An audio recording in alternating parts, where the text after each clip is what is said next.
శ్రీమాత్రే నమ. జయ గురు దత్తాత్రేయ నమ.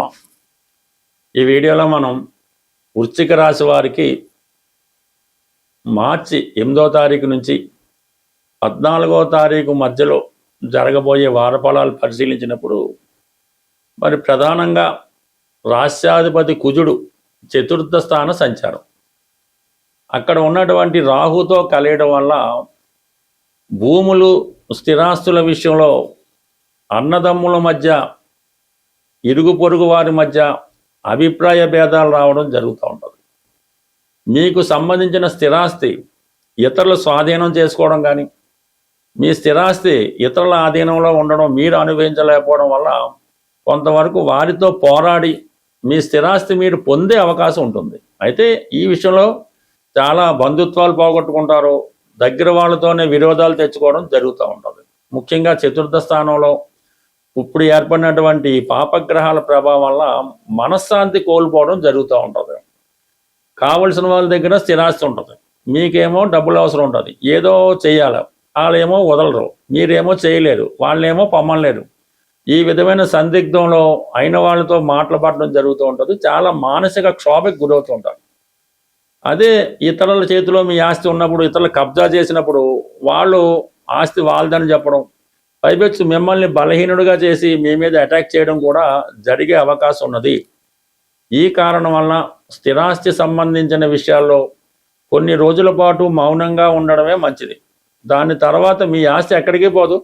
అదే ప్రస్తుతం ఇప్పుడు ఏర్పడినటువంటి స్థితి వల్ల కొంత మీరు నష్టపోవచ్చు.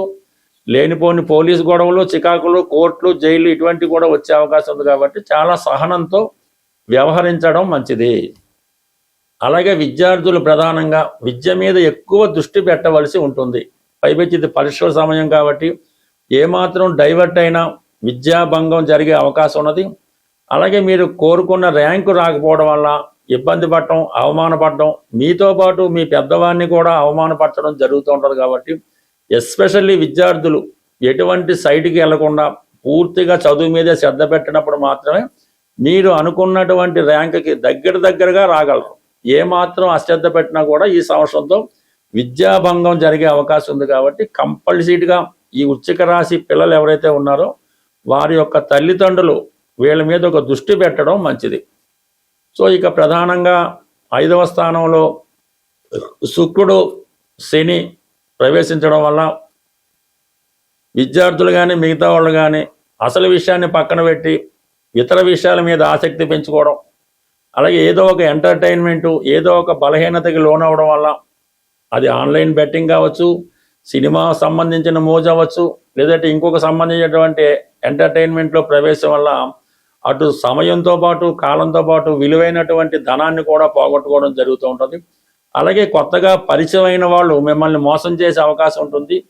అబ్బాయిలు అమ్మాయిలతో కానీ, అమ్మాయిలు అబ్బాయిలతో కానీ ఎటువంటి అఫైర్లు పెట్టకుండా జాగ్రత్తగా వ్యవహరించడం మంచిది. అంటే ఇది మొదట్లో చాలా అనుకూలంగానే, చాలా అభిమానంగాను, చాలా ఇష్టంగానే ఉంటుంది. కానీ తర్వాత దీని ప్రభావం మీ మీద పడడం వల్ల సంపూర్ణంగా దానివల్ల నష్టపోవడం జరిగే అవకాశం ఉంది. కాబట్టి విద్యార్థులు ఎట్టి పరిస్థితుల్లో కూడా, స్టూడెంట్స్ కానీ, విద్యార్థులు కానీ, నిరుద్యోగులు కానీ పెళ్లి విషయంలో, ప్రేమ విషయంలో మోసపోకుండా జాగ్రత్త పడడం మంచిది. ఇక ప్రధానంగా గురువు మొన్నటి వరకు అష్టమ స్థానంలో వక్రగమనంలో ఉన్నటువంటి గురువు రుజు మార్గంలోకి రావడం వల్ల మరి ఇప్పుడు ఏమైందంటే మీకు కొంతవరకు గతంలో పెండింగ్లో ఉన్నటువంటి చాలా సమస్యలకి పరిష్కారం రావడం జరుగుతూ ఉంటుంది.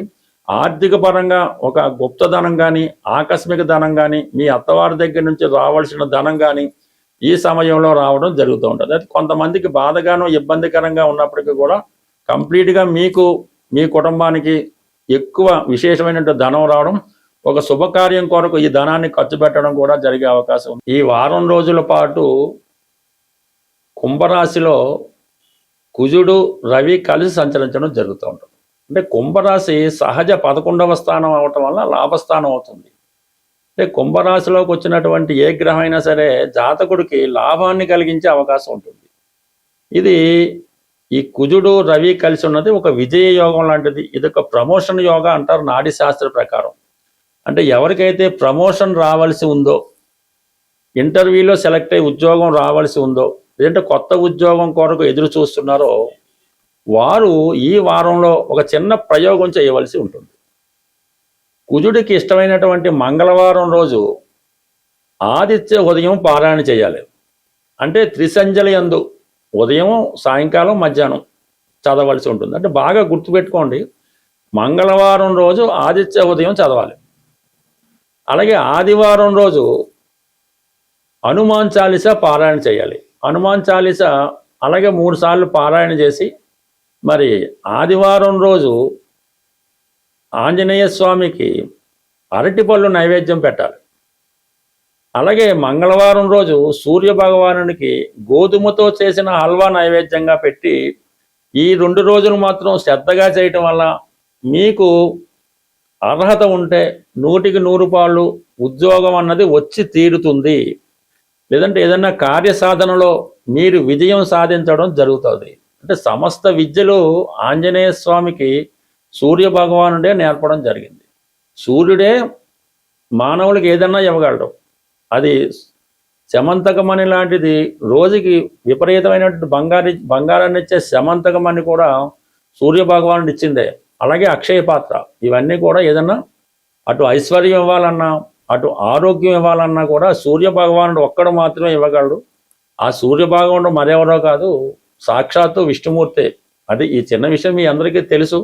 బట్ ఒక పరిహారం నిమిత్తం ఎవరైతే ఇప్పుడు నిరుద్యోగులు ఉద్యోగం కొరకు ఎదురు చూస్తున్నారో వారి చిన్నపాటి రెమెడీ మీరు చేసి చూడండి.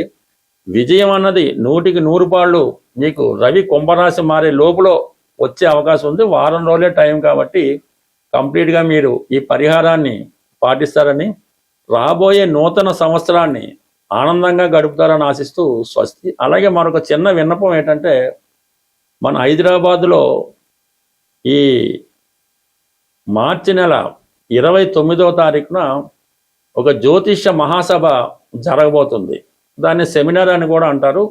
అది హైదరాబాద్లో సుందరయ్య విజ్ఞాన కేంద్రం బాకలింగపల్లిలో ఉంటుంది.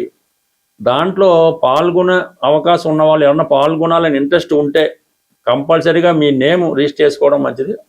దీనికి ఎటువంటి ఫీజు మీరు చెల్లించక్కర్లేదు. మీకు కావాల్సినటువంటి భోజన సదుపాయాలు వగైరా వగైరా సంస్థ వారే ఖర్చులు పెట్టుకొని జ్యోతిష్యాన్ని ప్రచారం చేసే ఉద్దేశంతోనూ మరి కొంతమందికి ఈ ఉగాది పురస్కారం ఇవ్వాలనే ఉద్దేశంతో నిర్వహిస్తున్నారు. కాబట్టి అభిమానం ఉన్నవాళ్ళు తప్పనిసరిగా ఈ జ్యోతిష మహాసభలో పాల్గొంటారని, ముందుగా మీ పేరు రిజిస్టర్ చేసుకుంటే దానికి తగ్గ ఏర్పాట్లు సంస్థ వారు చేసుకునే అవకాశం ఉంటుంది. స్వస్తి.